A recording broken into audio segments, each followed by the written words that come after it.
Welcome, Aural Fixation people, to the first ever tournament of champions. The winner tonight will have bragging rights that they can take with them around the globe if they choose to do so. We're also running tonight a little seat of our pants. As of right now, our host is not on the air, but who knows? He was up. I have a nugget of trivia for you tonight that I find pretty crazy. The year is 1916.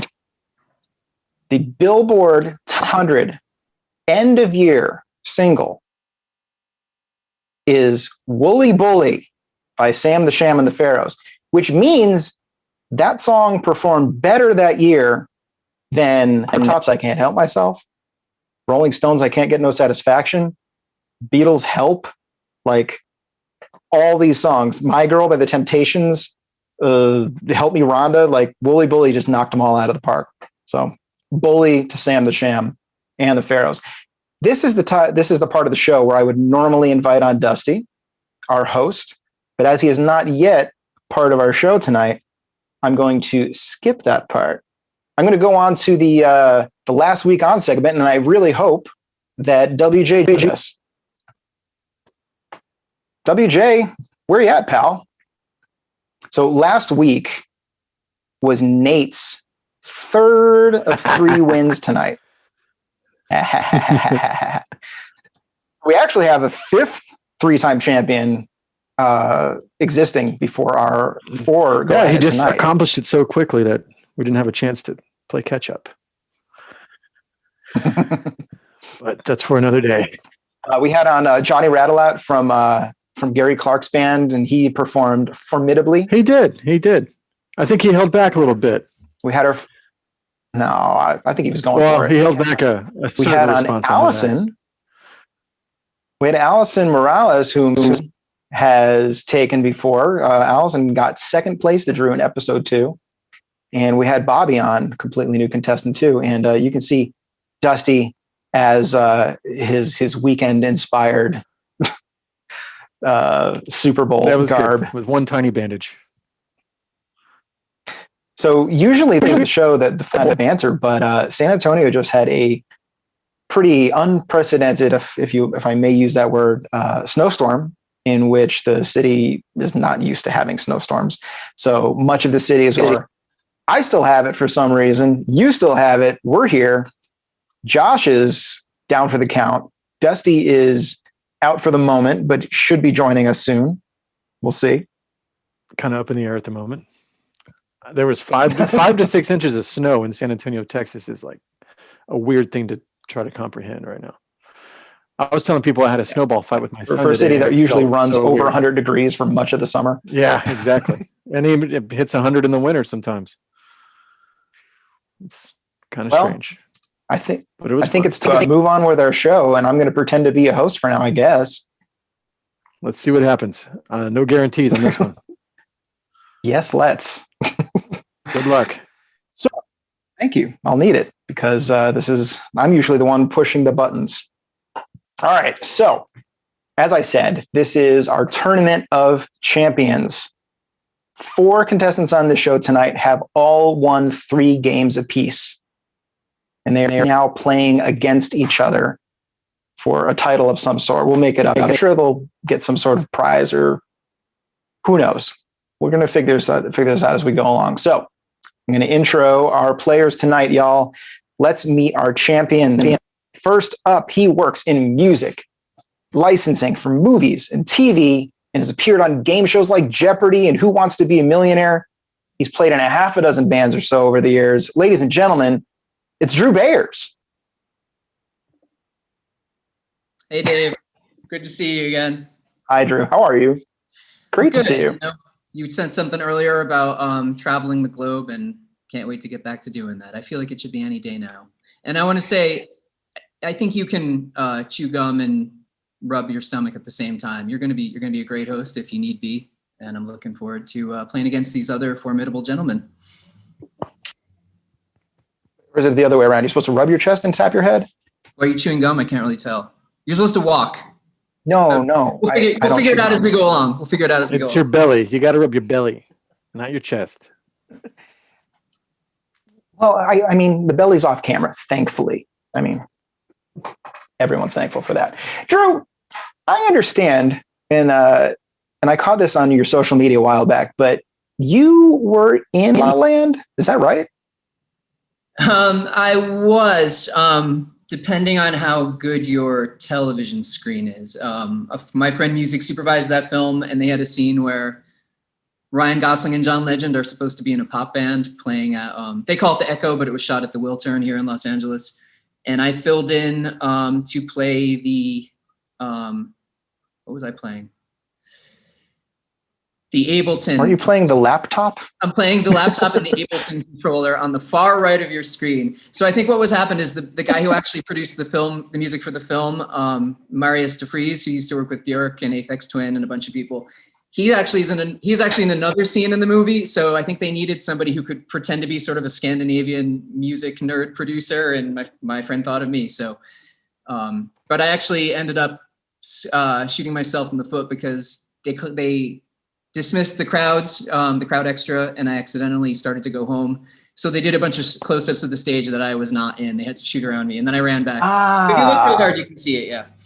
See, this came to me because I recently caught the movie on a hotel TV, in which it was pretty terrible quality in standard def. And to your credit, I was looking for you, and I said, oh, it must just be the resolution. Yeah. But now that you mentioned that close-up factoid, that must be the case. Very difficult to tell on there. But I recut my own little version where the lead actress in the film, who's supposed to be, staring adoringly at Ryan, she's actually looking at me in my version. So wow. Because we can all make our dreams turn out the way we want them to these days. Are you excited for tonight, Drew? I'm excited to meet our next player, Dave. How do you think you're going to do? Are you putting money down on yourself yet? No. Is there a betting pool? All right. Thank you for joining me. I wish all you the best of luck. Thank you. Coming up next, we have the drummer for Ultimate Fake Book, the Dead Girls, and many other projects. He is also the reigning 2013 air guitar world champion and a social media marketing brainiac. Let's welcome to the show, back to the show, it's Eric Mean Melin. And then you hit the start video and the unmute. And there he is.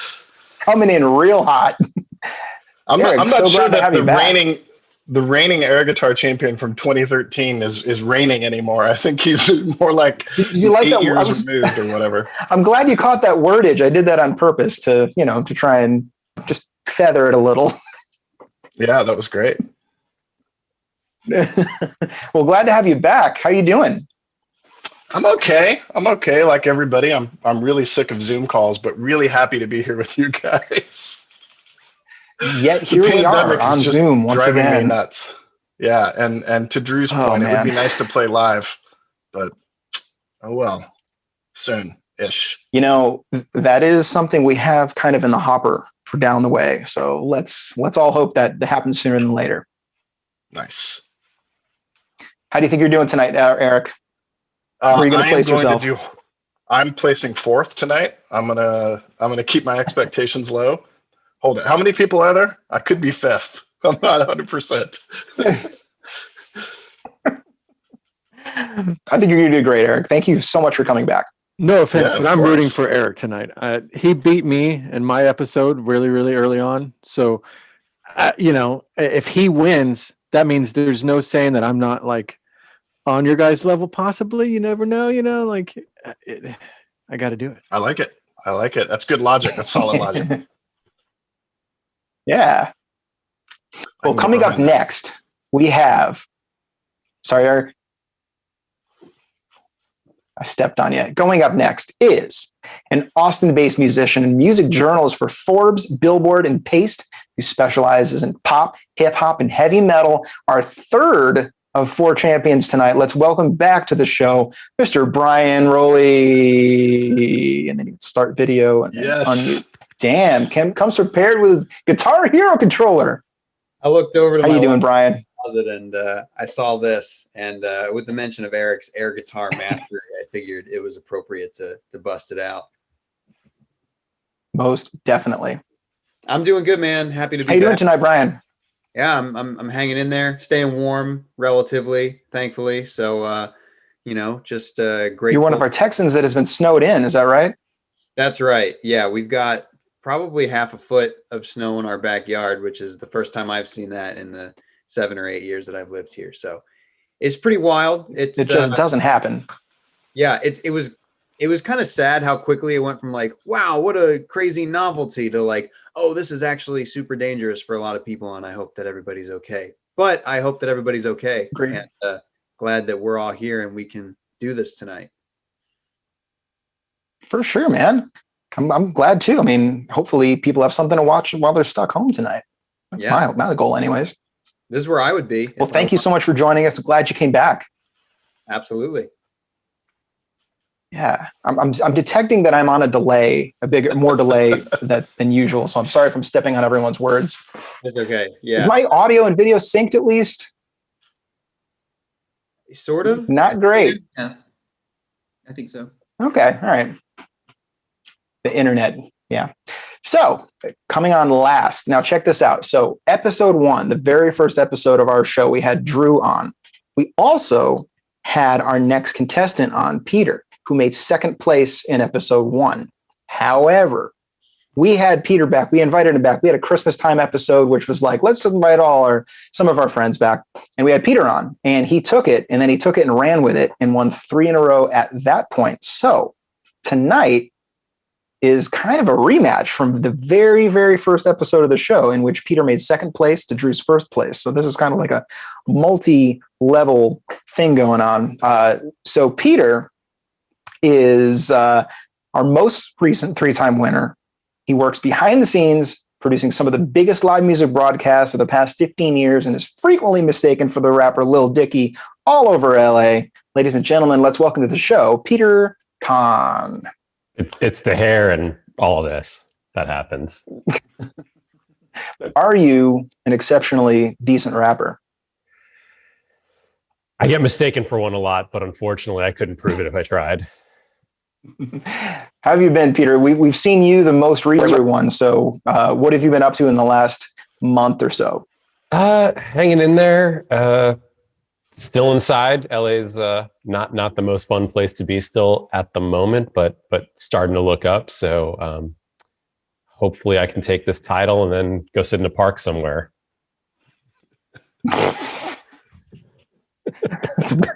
Basically all I it's can work, do to celebrate.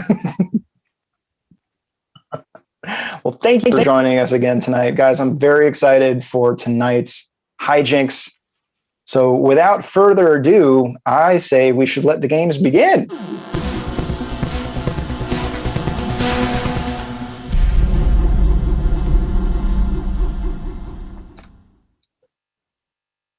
So this ought to be fun. I am not only talking on camera, but I'm also pushing all the buttons and keeping the score. So who knows? It's just going to be a little loose around the edges, but maybe Dusty will join us.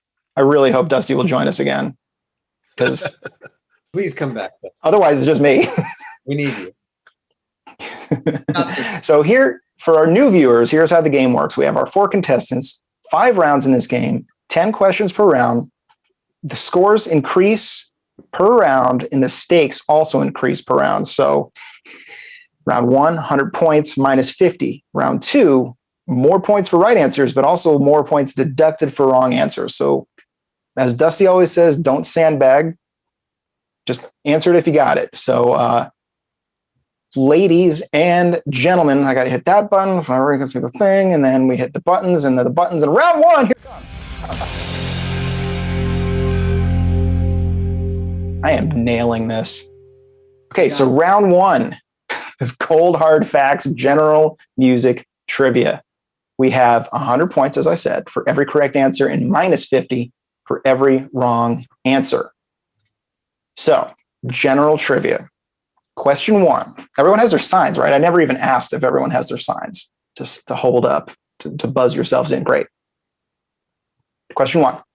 From their debut album, Saint Elsewhere, name the group responsible for the 2006 song Crazy. Brian. Gnarls Barkley. Gnarls Barkley is correct for 1 I'll get this. 100 points. Josh, I miss you. I need you. Question 2. Great job, Bryan. Question 2. This soft rock duo is comprised of English singer-songwriter Graham Russell and Australian lead vocalist Russell Hitchcock. Drew. Air Supply. Air Supply is correct. Great job. 100 points for Drew. Number 3. Name the song that Leanne Rimes and Trisha Yearwood both made a hit of in the late 1990s. Drew. How Do I Live? How do you live without me? That's correct answer. Question 4. Dubbed the King of Ragtime and known for his most popular composition, Maple Leaf Rag. Eric. Got Joplin. Scott Joplin is right. I already like how fast this game is moving. And I hope Drew is, or I hope Dusty's watching because the king of tangents. Question 5. Known for being a member of 98 Degrees. Oh, Jesus. Here we go. Thank you. Question Peter's 5. already up. What's that? Peter's already up. You can read the same 5 words again. What's up, Peter? No, I was buzzing to answer the question. Yeah. What? All right. Is it Nick Lachey? It's Nick Lachey. There we go. Cool. Imagine if it was one of the other members of 98 Degrees. You know. Yeah. Well, I wasn't trying to sandbag. I was playing the odds. I was hoping it would be Drew Lachey. Yeah. Great job. Question 6. Known for Mike Kerr's unique effects-driven bass guitar sound and Ben Thatcher's heavy drumming, this British duo released their first self-titled album in 2014.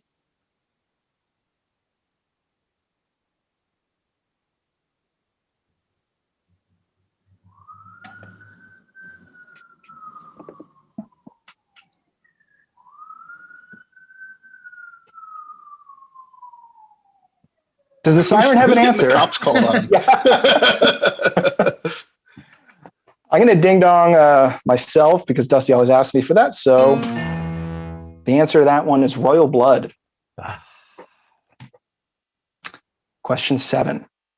Although later claimed to be a hoax, Flavor Flav was briefly fired from Public Enemy in 2020 after disagreeing with the group's endorsement of which presidential candidate? Eric. Bernie Sanders. It is Bernie Sanders. Great job. 100 points for Eric. Okay. Question 8. Reaching number 3 in 1975, this band repopularized the Soul Brothers' 6 song, Some Kind of Wonderful. Drew. Grand Funk. Grand Funk is right. Oh, nice job. 100 points for Drew. Question 9. There we go. Do it. Do the Beatles. I'm not going to do the Beatles. All right. It's the Ruddles. Now, question 9. This composer and conductor known for late Romantic era marching band music aided in the making of an instrument bearing his name, the sousaphone. Drew by a hair. Who is John Philip Sousa, who my great grandfather played with? Okay. Gotta say, I gotta throw that in there in case my sisters or cousins are watching because they would say, "Why didn't you say that?" That's great. That's amazing. Just for a year or so, but yeah. Still. And Dusty, if you're watching, please join us. I'm drowning. You're in doing your Great, brains. Dave. Thanks. Question 10. Which singer-songwriter with 2 movie star brothers released 1989's Romeo and Black Jeans? Eric. Michael Penn. Michael Penn is right, and we have a bonus attached to that one. 100 points, Eric. 100 points for naming each Penn brother. Christopher and Sean. Chris Penn and Sean Penn are right. Nice guy, Eddie. Rest in peace. Great job on round 1, guys. It's all coming together. We have Eric in the lead, 500. Drew tailing closely behind with 400. Bryan and Peter with 100 each. Great job, everyone. And this is the part of the show where I asked our first contestant, Drew, what his favorite nugget of trivia is for this week. Well, Dave, trivia facts are like children. It's impossible to pick a favorite. But I was thinking about one that I thought was kind of funny today. As you know, Michael Jackson was very young when he was with the Jackson 5, and they did not write the bulk of their own material. It was part of the Motown machine. Then they left and went to Epic, where they were called the Jacksons. And all of a sudden, I think it was 1978, a record comes out called Blame It on the Boogie. I don't know if you're familiar with that hit. And that was the 45 came out, and the writing credit, lo and behold, written by Michael Jackson for the first time. There were 3 writers, but one of them was Michael Jackson. So everybody was pretty impressed by that. Our little boy's growing up. He was how old at that point? Well, this is the thing. A lot of people didn't realize this, but the person who was named on that record label was an English singer-songwriter who performed as Mick Jackson. He wrote the song. Happened to showcase it at a media conference a few months earlier. And the person who was producing the Jacksons' next album contacted his publisher and said, I got to have that song for the Jacksons. So the Jacksons version and Mick Jackson's version of Blame It on the Boogie came out within 2 days of each other. And Michael Jackson's name was on a writing credit for a Jacksons record for the first time. Yeah, that's excellent. I mean, Michael started writing, I think, that same year with Shake Your Body Down to the Ground with his brother Randy. But that's wild that was the same Awesome. piece. Thank you very much, Drew. Appreciate that. Gentlemen, let's move on to round 2.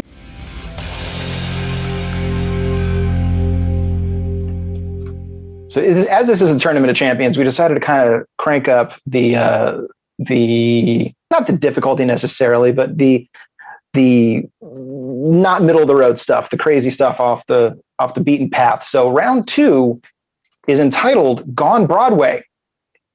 These Broadway musicals are all inspired by popular music that was not written to be performed as a musical. We're doing 200 points for every correct answer, minus 100 for every wrong answer. Question 1. Premiering in 2018, this musical adapted the songs of Alanis Morissette for Broadway. Peter. Jagged Little Pill. Jagged Little Pill is right. Great job. Man, I feel like Dusty has a tangent for every single question that's answered. It's like part of his style, and like I have too much to worry about to tangentialize. So I'm going to put that on y'all. If you feel the tangent happening, just take it and go with it. Because otherwise I'm just going to be asking questions. Question 2. Based on the 2001 jukebox film, dozens of contemporary songs are juxtaposed with 19th century Parisian life. Peter.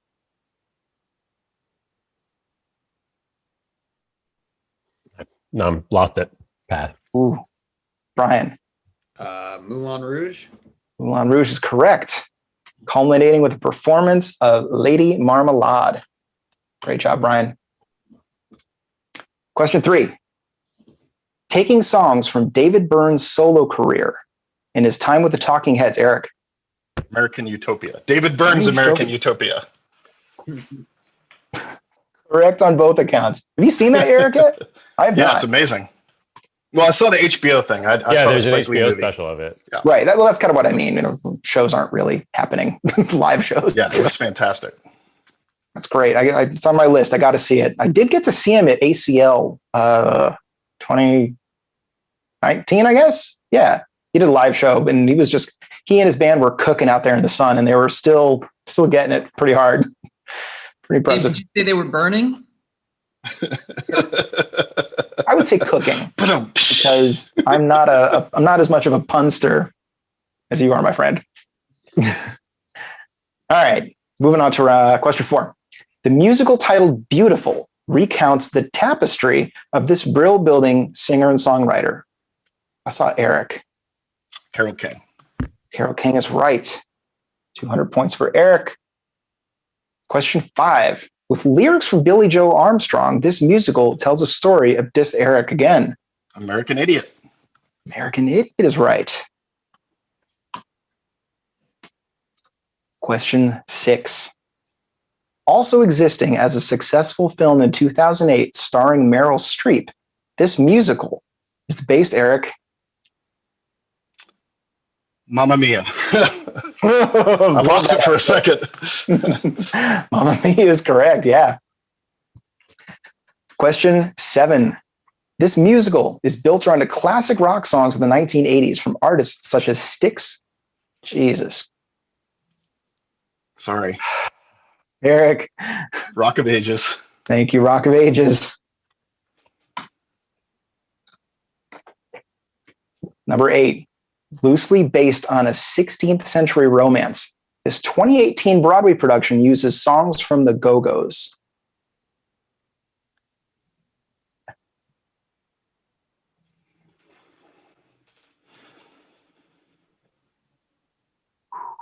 I wish I knew how to make that cricket sound with my mouth that some people can do.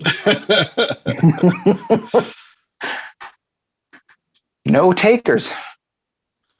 No. The answer is Head Over Heels. Oh, wow. I have Dusty coming in on the other line. How you doing, pal? You're on the air, Dusty. Great. Excellent. Hello. Hi. I think this is happening if you let me in. Okay, come on in. Join us. Hey. Oh my God.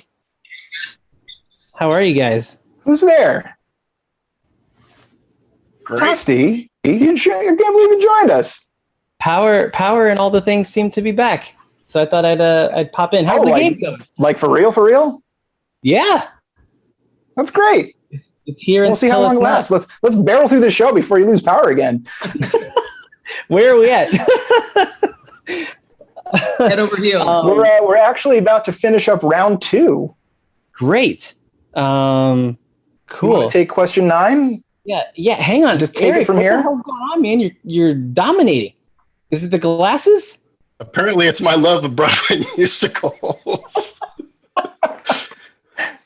Broadway, baby. Yeah. So we're at number 8, and if you gentlemen don't mind, we'll just Yes. do the damn thing. Here we go. Pencils, papers, and brains ready. Running for a total of only 31 performances in 2006, this Broadway flop is a musical adaptation of a John Cusack film, but containing all originals sound alike. Eric. High Fidelity? High Fidelity is correct. You said that with a question mark. I'm going to give you an I didn't know. exclamation point. It is correct. Last question in this round, I think, thankfully for everyone except Eric. Jersey Boys tells the story of the formation, success, and eventual breakup of this doo-wop group. Eric. Frankie Valli and the Four Seasons. The Four Seasons is correct, included Frankie Valli. Looks like a pretty dominating round there. Eric ending up with 2,500 points. Drew 400, Bryan and Peter tied at 300. I'm gonna take a little breath. It's nice to join you guys. Yeah, nice to have you. Yeah, thank you for briefly interrupting the bloodletting on air. My pleasure. Dave, good job, man. I guess. I mean, It's off. Fine job. He did a great job. He was fantastic. so I'll get through my shtick real quick. Not only that, we're like missing Josh, who like does all the scoring for me. So I'm just like, and I never realized how many tangents you do that like fills up the air of the show. I So halfway expected the game to be done by the time I was able to join. good job on those tangents. Let's have some more. Yes. Speaking of, I wore this shirt because I wanted to set a little bit of, set the stage for the battle. I was going to ask you guys if you had anything nice to say to each other before we dove into the Thunderdome, but I guess we're past that. So, Eric, do you have any informational nuggets for us while I take a breath and enjoy being here? I was going to ask a very obscure Spinal Tap question, since it's my favorite movie of all time, as you can see behind me. Yeah. But then we had our last question, and Drew was talking about some amazing Michael Jackson trivia, and that made me think of the Kiss album "Lick It Up." I mean, what wouldn't? which of course was produced by anyone? Barry Gordy Jr. I have no idea. Quincy Michael. Go dang ahead. it, dang. No, I was going Go to say ahead. Quincy Jones, but Michael James Jackson. Wow, I did not know. I'm not a huge Kiss aficionado, so that's very interesting. Yeah, not make Michael it Jackson, third? but whoever Michael James Jackson Oh, is, he Michael produced. Look it up. James Jackson. Yeah. Hence the lack of throughout the whole. Yeah. There you go. Who is Michael James Jackson? No idea. Somebody with a really similar name and probably zero similar interests. Well, fair enough. Well, thank you for sharing. Guys, if you enjoyed Dave driving us over the hill and through the woods, please hit subscribe. And without further ado, let's get into round 3. Round 3 this week is a visual round, as you can tell here. It's entitled Face Smash. Okay? We're going to give you a clue that connects one artist's name to another, and then we'll show you a visual clue of them both. We're looking for a run-on phrase, kind of merging the names. If you don't mind, Dave, could we see an example? So the answer to this, does anybody know it just right off the top of their head? R.E.M. R.E.M. Yes, absolutely. That's Okay, good. This round's going to go okay. 300 points for every right answer, 150 subtracted for every incorrect answer. And we will give you double points, which by my math is 600 points if you can answer before we show the visual clue. So I'm going to read the clue, give you about a beat, and then we'll give you the visual. Here we go. Number 1. Legendary Irish rock band and controversial rap group who are as nasty as they want to be. Drew. U2 Live Crew. U2 Live Crew, which in and of itself should be its own band name. I think it's a great band name. And you got it before the visual clue was given. 600 points to you. Moving on up. Here we go to number 2. Energetic alt rock band fronted by double threat Jared Leto and genre-bending progressive band / offshoot of At the Drive-In. Brian. 30 Seconds to Mars Volta. Nice. That's pretty good, right? That's pretty good. I'd listen to that. Well done, sir. And there's the clue. 600 points to Brian. We might regret adding the 600, the double points, but let's see. Here's number 3. In 1990s Long Island hip-hop trio and 1990s British neo-soul outfit known for Back to Life, Back to... Drew. Third base debate. Shit. All of those are wrong. Brian. Beastie Boys to Men. Great guess. Incorrect. Peter, Eric. Let me read. Yeah, can we get the visual? Oh yeah. Here's the visual. I got it. 1990s Long Island hip hop trio and 1990s British neo soul outfit known for Eric. De La Soul to Soul. That's it. Well done, sir. Well played. 300 points to you. And here is number 4. The young Led Zeppelin-esque Grammy winners and the Seattle-based indie folk Critical Darlings. Peter. Greta Van Fleet Foxes. Awful. It's a good one. It's so awful, but great. And we were talking about this earlier. How has Fleet Foxes never won a Grammy? And if in a world, the same world where Greta Van Fleet has, how has Fleet Foxes not? Anyway, okay. I think it answers itself about the Grammys. Yes. 300 points to you, sir, Peter. And 600 points to you. And moving on to number 5. The gravelly voiced singer behind It's a Heartache and the young rapper who released the critically acclaimed 2019 album, Drew. Bonnie Tyler, the Creator. Bonnie Tyler, the Creator, 600 points. Nice. Well done, sir. Here we go. A few more in this round. The grunge era rock outfit responsible for Jeremy and the funky disco revivalist behind Virtual Insanity. This one's my favorite. Oh, I saw Peter by just a skosh. Earl Jamiroquai? Wow. Yes. Nice. You can I like tell that one a this lot. round is basically just to entertain ourselves. But well done, Peter. Well done. 600 points to you, sir. Here we go with number 7. Veteran country songwriter of Straight Tequila Night and rapper singer behind the acclaimed 26 album Malibu.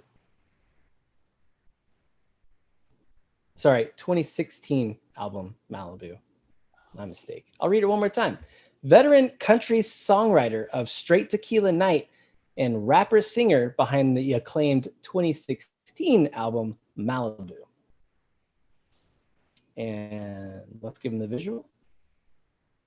Shabam! What you got? I'm going to start coining shabam. Brian, you're thinking about it. Eric, going for a stab.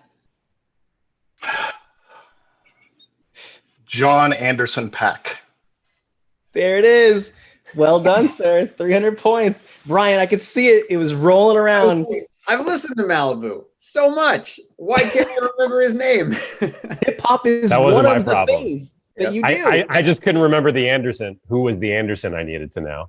There you go. The first It's a part. great picture of him as well. It's very fancy. Very intimidating. Three more in this round. Hip hop oddball and co-founder of Ultramagnetic MCs and the Australian country star and Mr. Nicole Kidman. Australian country star who is also, yes, Peter. It's not Cool Keith Urban, is it? It is Cool Keith. Wow. Well done, sir. Well done. 600 points. There's the visual. 2 more in this round. Bard College jazz rock superstars and one half of Handsome Boy Modeling School, the producer of Gorillaz' debut album, Drew. Steely Dan the Automator. Steely Dan the Automator for 600 points. Well done. Brings us to our final question in this round. Singer of the Oscar-winning theme to the film Titanic and the entertainer who charted 69 singles, including That's What Friends Are For, Eric. Celine Dion Warwick. Of course. Well done. 600 points. Let's see the image. There we go. Oh, look at them in there. Glory. Great. Well done. How do you guys feel? We're halfway through the game, more than halfway through. Everybody okay? Yeah. See how we feel after we go back to the to showing the scores. Speaking of, Dave, if you wouldn't mind, could we see the scores when you get a moment? And while we're at it, this beer is called Hazer's Gonna Haze. Is that Belching Beaver? I cannot see the scores. It is Belching Beaver. Well done, sir. Yeah, I've had that. It's good stuff. You know your stuff. It is. It's quite good, especially when you've been frantically racing around your office for half an hour. Coming on for a live score update. Can you not see the scores? What's going on? We have Eric in the are lead. you just still sharing your screen? Oh, that must be why. That must be why. Okay, fine. And he's gone. Meanwhile, Johnny and Stefan are getting trashed with the Dave pops on screen gimmick here. All right. Oh God, the font is so tiny, and I don't see the scores. I'm sure everyone's doing great. We'll just keep going here. Coming back on with a score update. Can you nuts? Now the It scores says, are what's gone. your nugget of trivia? Hey, here's our score update. Eric's in the lead with 3,300. Drew, 2,200. Peter, right on his heels with 2,100. And Brian with 900.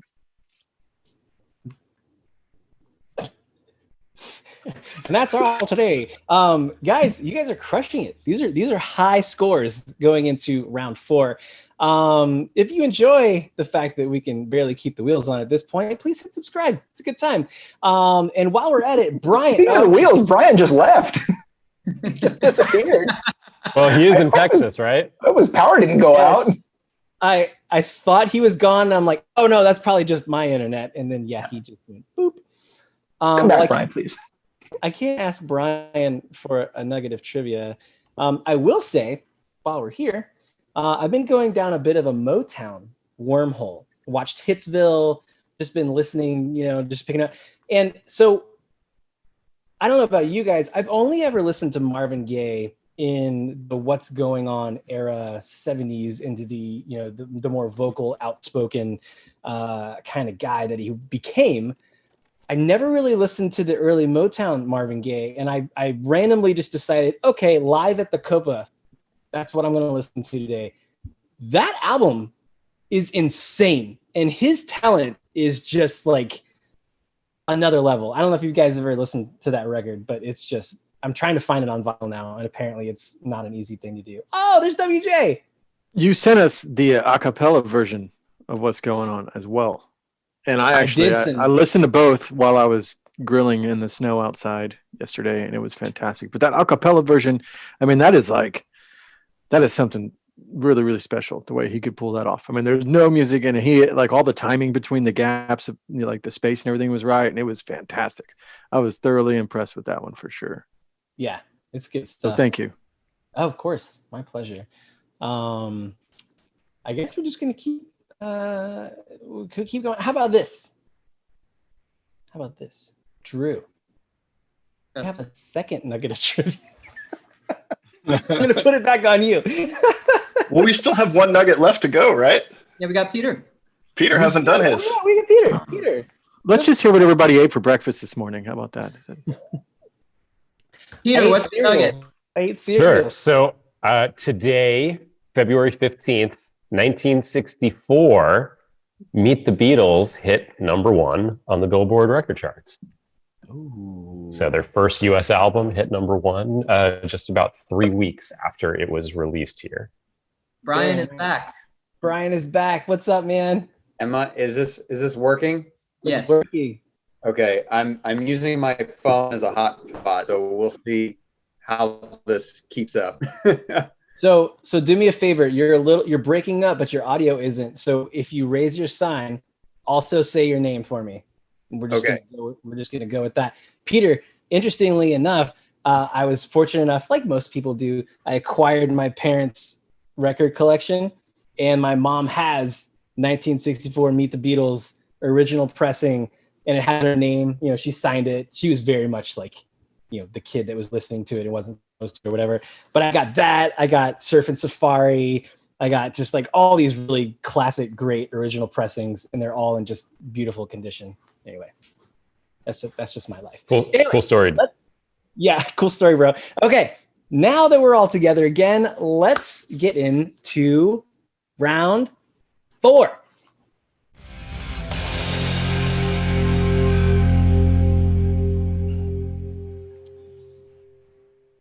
You like my disappearing trick there? Here we go. Round 4 is entitled Acronames. Acronames. Some of these groups are officially named with these acronyms, and some have replaced the full name in common parlance. We're going to give you the acronym. You tell us what it stands for. Okay? 400 points for every right answer, 200 subtracted for every wrong answer. Here we go with acronym number 1. BTO. Woo, I think I saw Bryan. I forgot my rule, but Bachman Turner Overdrive. Yes, absolutely, sir. Well done. 400 points to you. Here we go with number 2. ABC. Drew. If we're talking about the hip hop group, it's Another Bad Creation. We are, and it is. Well done, sir. 400 points to you. Here we I go. don't know the British band. Here we go with number 3. A little bit more obscure. CKY. Bryan. Camp Kill Yourself. Yes, sir. Absolutely. Man, I felt like they were kind of here, and then the Jackass involvement just everywhere, like t-shirts and everything. Like, I don't even think most of the people that wore the t-shirts had even heard the band. They just wore it because they associated it with Jackass at the time, I never ever heard them in like elementary, middle school, even through high school. Always had a friend who would wear their shirt for years. I never knew what they sounded like. It wasn't until like a few years ago that my friend put on like their most popular song. That one riff. I don't even know what it's called, but it's that one riff. And I was That like, one riff. this is There was them? Bam Margera's brother was the drummer, right? Yeah, That's how they kind of started getting in all that. I think so. They were okay. They were okay. They're all right. It's good thing to listen to while you're skating, I guess, or pretend to listen to. Here we go with number 4, P-O-D. Oh, Drew thought about it and then check swinged. P-O-D. P-O-D. They were huge for about a hot minute. Drew, are you keeping the demons away? What's happening over there? All right, here we go. Dave, give him the ding dong. Payable on death. Payable on death. Nobody? I think they had one song that was about listenable. That was about it. Here we go with number 5. O-A-R. Peter. Ashamedly, it's Up a Revolution. Yes, I never knew that. I've seen OAR everywhere. I never knew it actually meant something. I grew up in the Northeast at that time, so couldn't escape it. Well, hey, look, at the very least, it got you 400 points. So, life well served. Here we go. Number 6. This is a reverse clue. I'm going to read you what it means. You read us the acronym. It'll make sense here in a second. The good die mostly over bullshit. Drew. Goody Mob? Goody Mob. There it is. Those guys are a riot to work with. Just going to throw that out there. Number 7. E-P-M-D. Drew again. Eric and Parrish making dollars? Making all them dollars. And so are you if you were actually getting money for your score and you just took the lead. So well done, sir. Here we go with number 3. I'm sorry, 3. Number 8, which starts with the number 3. Grease up those elbows, gentlemen. 3EB. Brian. Third Eye Blind. A guilty pleasure of mine that we've discussed many times on this show. Yes, 400 points to you. 2 more in this round. LFO. LFO. LFO. No takers on this one. Drew's thinking about it. Well, again, there's 2 bands called LFO, so I don't know which one you're going for, but I only know one, so I don't want to raise it. Fair. I'm gonna first. Oh, Dave said we will take either if it's correct. Take a swing, my man. That's the second challenge. Or I can just give you all a ding dong and tell you. 3, 2, 1. Dave, hit him with the ding. Light funky ones. Light funky ones. Drew, was that what you had in mind? I was thinking of the British dance production duo who I would have guessed Low Frequency Oscillator, but I don't want to lose the points. So, I mean, at this point, it's probably a smart move. It's tight. All right, last one. Again, grease those elbows up. The absolutely fantastic, always fun to listen to, AWB. Drew. Average White Band. Yeah, there you go. The first funk song in the first funk band I ever played in. My first concert. Really? At the Oakdale in Wallingford, Connecticut with my parents. Nice. I was asleep.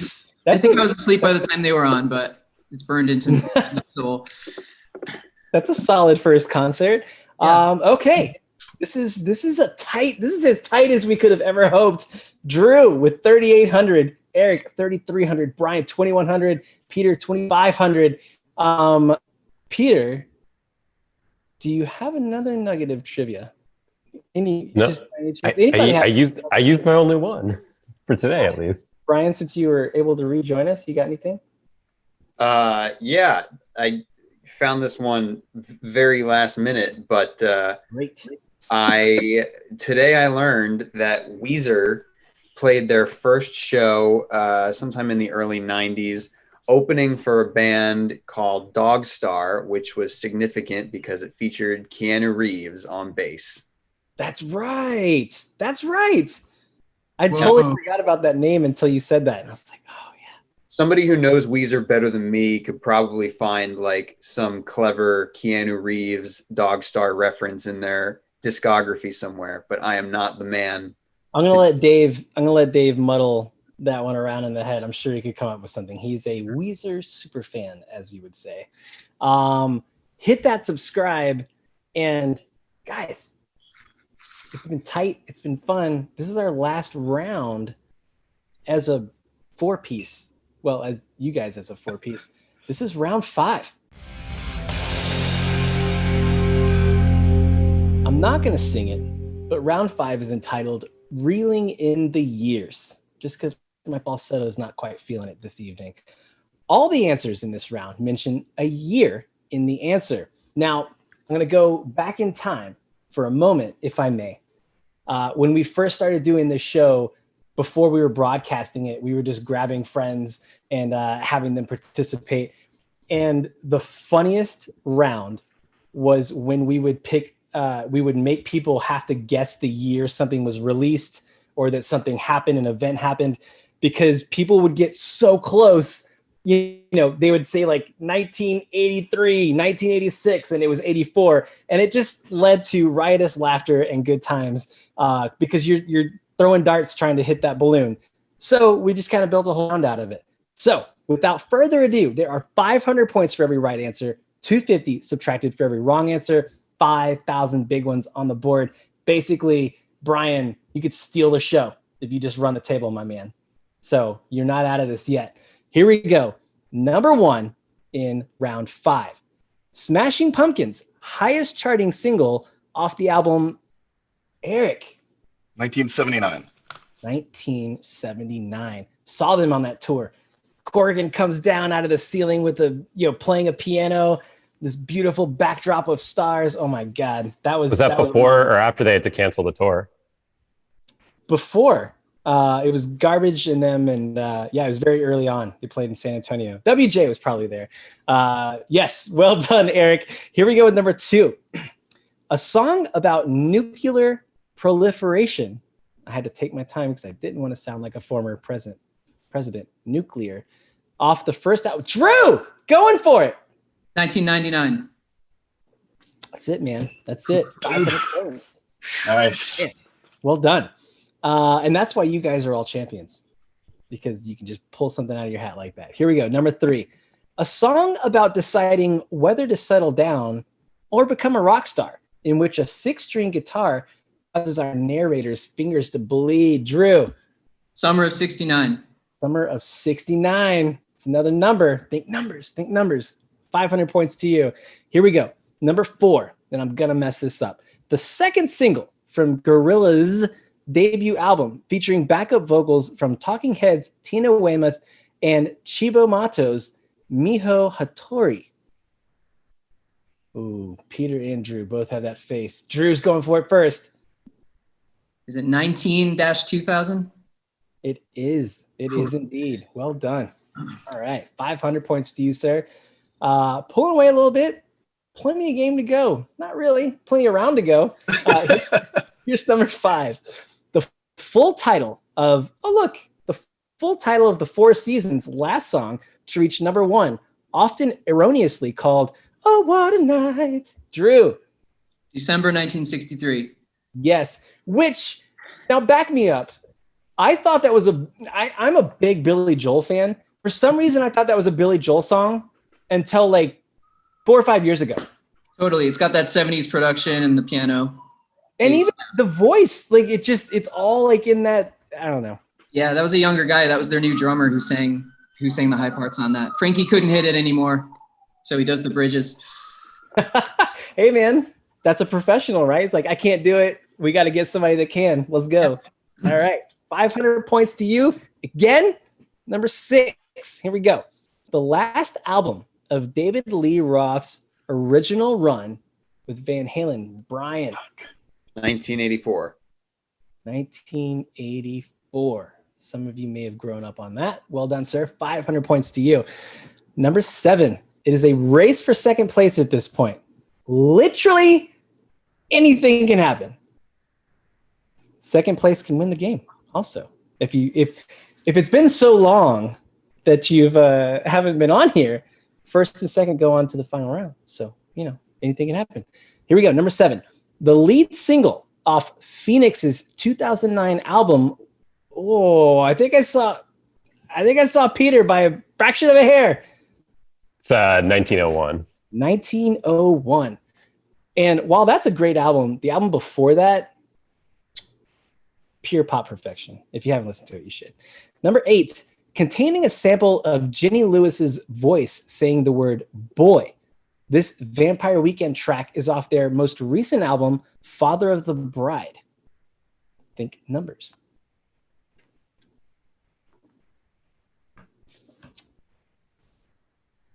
It's always interesting when we get to the more modern questions. I think just because it's just also scattershot at this point. 3, 2. Brian's kind of thinking about it. Nah, I don't got it. Dave said there are no incorrect answers in this game. You're all pros, which is true and false at the same time. The answer, hit him with the ding dong, Dave.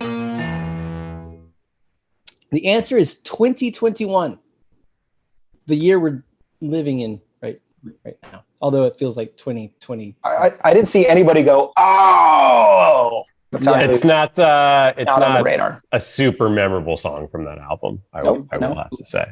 Would you You gotta have one that nobody knows per round. I knew the song you're talking about, but the fact that I couldn't recall the name and it's the only numbered song on that album probably says a lot.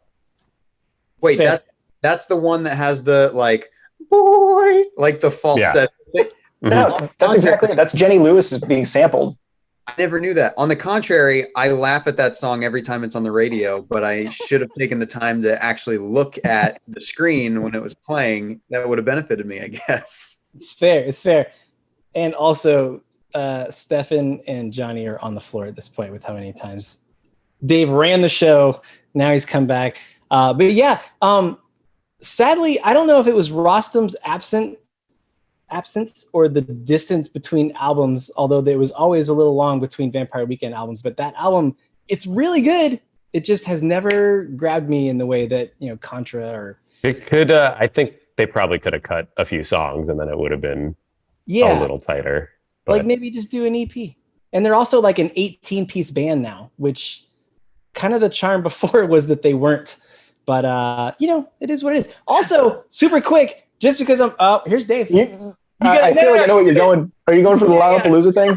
Yes. Dusty and I were working at Lollapalooza 2 years ago, I think 3 years ago. And this was their Vampire Weekend's first time back on the big stage after several years. And they come on and they play A-Punk and then they finish. And then they start playing A-Punk again. And everybody's like, what? And Dusty's like, what's happening? And they get through A-Punk and then they finish punk. And then they start playing A-Punk again. And by this time, the crowd is just losing their minds. Dusty's trying to make sense of all this. I'm sweating. People are just exploding. And they played A-Punk 3 times in a row. And after that, their only comment was, all right, thanks for helping us warm up. It was, to this day, the most bizarre thing I've ever seen at a live show. It was just, and what sold it wasn't like they seemed like they were tweaking things or trying to figure out something or something wasn't working. They performed it as if it was their last song they were ever going to play for a crowd over and over and over again with all the rock star moves and everything. So it was just very bizarre. Doesn't that song clock in just under 2 minutes anyway? So yeah, I mean, it's a weird gag. Yeah. Are they filming for something? I don't think so, but but I don't know why they would film that. But that was the debut of the 9-piece band and all so maybe, I don't know. I like that thought. All right, look, 2 more questions to go. Still a battle for second place. What's the round again? Abbreviations? Acronyms.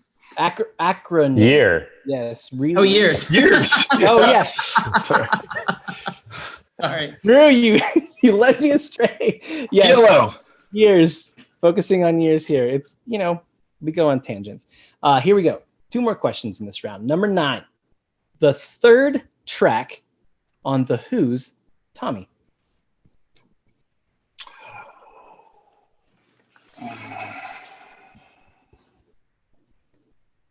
I'm going to give you time. It's going to come. The band Who, The Who, and they had an album called Tommy. It's the third song on that record.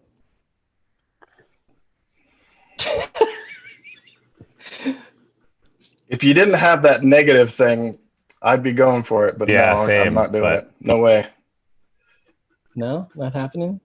It's a pro move. Clearly, you're all veterans of Aural Fixation at this point. 3, 2, 1. Ding dong them. The answer is 19. Well, Eric, what is it? 1938. That's very specific. It's 1921. 1921.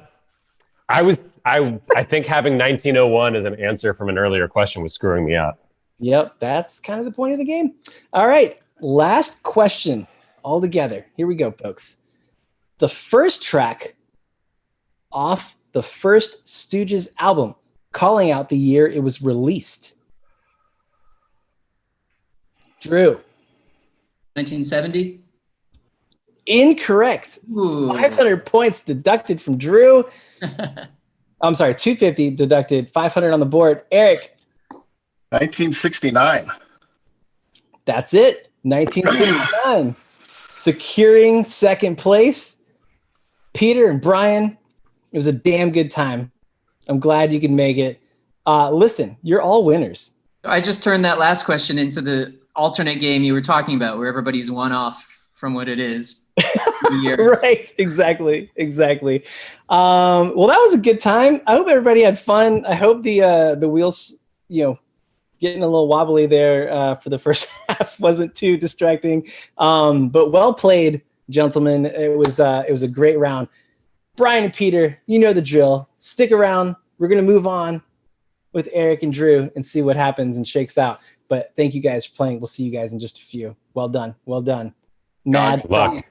Mad props. Whew. I'm tired. You guys tired? I'm not even answering the questions. I'm not tired now. I'm ready to rock. Excellent. That's good. I'm just excited that because Drew got Summer of '69, and I was right behind, ready for that one. And then he said 70, and I said 69. There's something going on here. There's some symmetry or something about 69, dude. Eric's actually down the hall. Eric's actually down the hall. We're gonna get together and make a record later. Yeah. High five each other. Well done. Not only have you Wrong way. Not only have you become smart AF champions of the game, you've now made it into the final round of the Tournament of Champions. That says something. I don't know what it says, but it's something.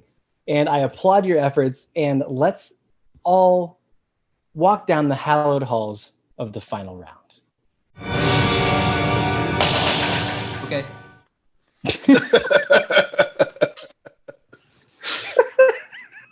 I was trying to set it up as this very regal thing, and you just pulled the rug right out from under me. All right. Final round. This week is fact and forth. No need for pen and paper. All you need is this thing floating around in your melon. 1,000 points for every single correct answer. We're going to go back and forth naming answers without duplication to the prompt that I am about to give you. If you're wrong, you're out forever. Just kidding. You're always welcome back. If the remaining player is still behind, they can go on until they win or they get one wrong. So, being that it is very close, But Eric, you are our underdog. You will be going first. We're about to ask you about albums that have sold, not necessarily streamed. Diamond selling albums have sold at least 10 million copies. I'm sure you're both very familiar with that concept. Going back and forth, here's your prompt. Name artists who have released a diamond selling album in the 21st century. That would be since 1/1/2001. We're going to start with Eric. Go. Oh man, I think this game's over. As soon as you said 21st century, it was done. I'm not kidding.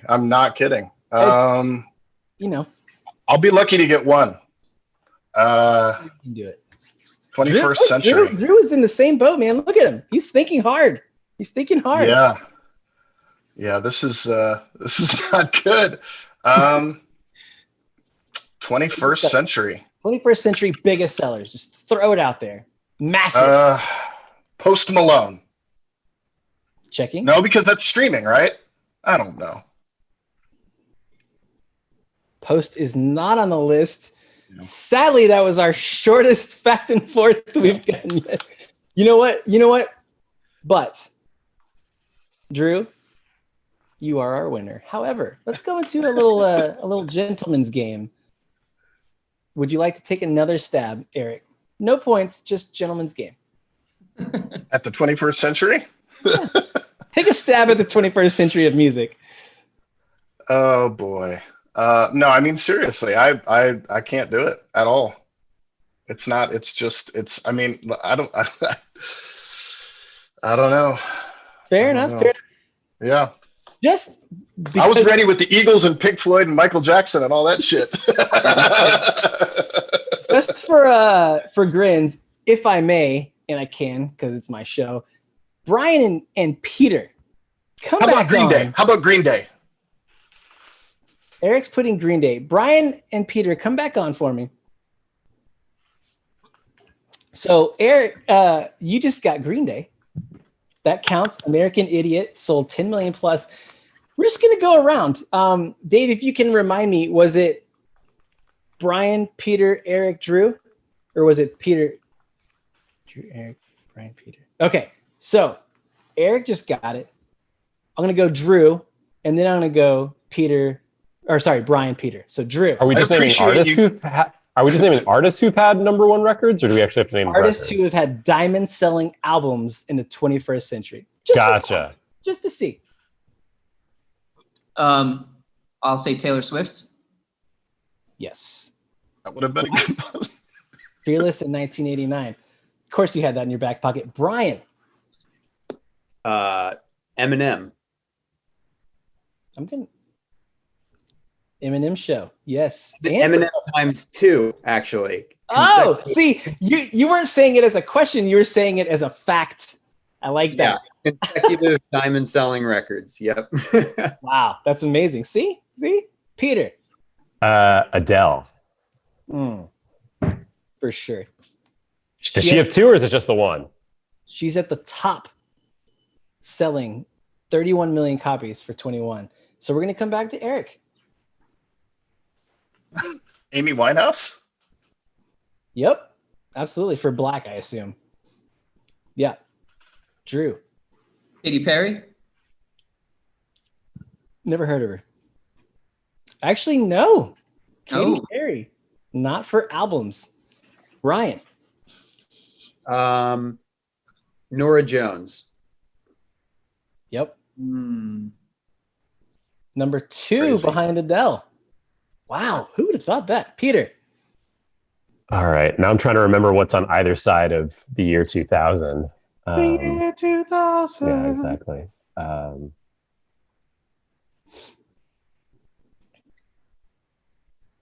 want to guess Beyonce, but I don't think that's true. That would have to be true. I don't Surely. know. Yep. Can we get a check on that? Dangerously in Love. And what was the other one, Dave? Okay. Lemonade. Limonada. I wasn't sure if Lemonade hit it or not. Yeah. Eric, you got another one. Jay-Z. I'm just going to go off of what Bryan said. I would No, Jay-Z did not Peter ever said. get a diamond-selling album. All right, so just Crazy. for fun, now it's between Brian and Peter. Brian, what you got? Linkin Park. Yeah, Wow. Oh man. Meteora. That's a big one. I think Oh, Brian man. has these like logged. I can see it in your face. You've got like a I'm a big. So for Forbes, I write a lot about like RIAA certifications and stats. yeah. So I have so many useless like album sales stats in my head. Well, that's fair. Well, let's see.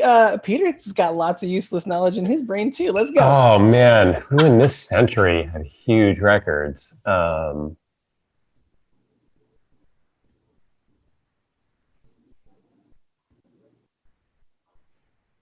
just blanking now. I think I'm done. Just throw it out there. Throw it out there. I can't even think of who is big anymore.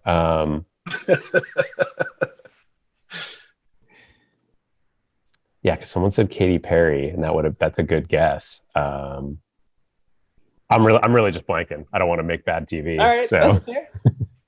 So top 4, number 5 is Evanescence behind Adele, Yeah. Nora, Eminem, and Nora Jones. Yeah. Wow. So Avril Lavigne is up there. Who would have Are known? the Foo Fighters on there?